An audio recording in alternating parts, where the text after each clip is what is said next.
আপনার একদম সহজ প্রশ্ন, কুরবানি ঈদের সাথে কোন নবী আলাইহিস সালাম এর স্মৃতি জড়িয়ে আছে?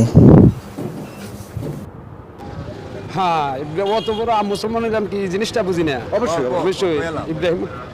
ইব্রাহিম খলিলুল্লাহ। হ্যাঁ, এই তো হলো বাপের পেটার মতো উত্তর। আমরা দিয়ে দিচ্ছি পুরস্কার আপনাকে। আত্তাহিয়াতুটা মুখস্থ আছে? অবশ্যই। আচ্ছা, আলহামদুলিল্লাহ। আপনার জন্য এই চাউল ডাউল আলু পটল তেল পরিবারের জন্য। শুকরান। আসলে কুরবানির ঈদের সাথে আমার বাইকে এখানে এখানে তাই আনছে নাকি? আমি আইলাম এখানে দেখতাম কি এখন ভাগ্য আপনার রিজিকে এটা লেখা রয়েছে। ওইল্লা মাশাআল্লাহ। রিজিকের মালিক কে? লা গাফুরুর রহিম। হ্যাঁ, এজন্য আপনার ভাগ্য এখানে টেনে আছে। খুশি হয়েছেন তো? ইনশাআল্লাহ।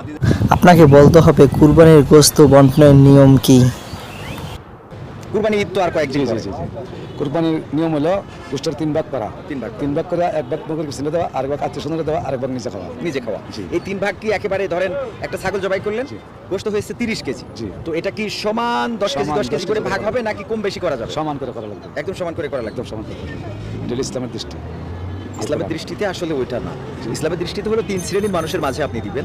যে 3 শ্রেণী আপনি বলেছেন, এখানে যদি গরিব মিসকিন বেশি হয় তাহলে আপনি তাদেরকে বেশি দিবেন। যদি আত্মীয় বেশি হয় তাহলে আত্মীয়দের বেশি দিবেন। আবার যদি নিজের পরিবারের লোক বেশি হয় তাহলে আপনি নিজের পরিবারের জন্য বেশি দিবেন।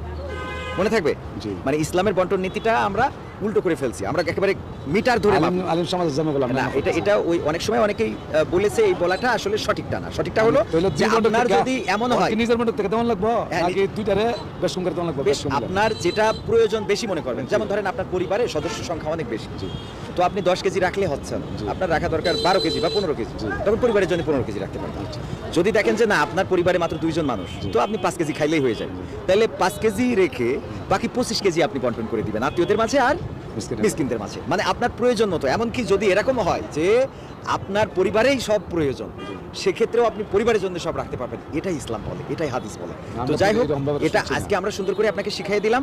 তো আপনার না উনি বন্টন নীতিটা সুন্দরভাবে বলেছে যে 3 শ্রেণীর মাঝে বন্টন করতে হবে। এই জন্য আপনার উত্তরটা সঠিক ধরে নিয়ে আপনাকে এই বড় পুরস্কারটা দিচ্ছি।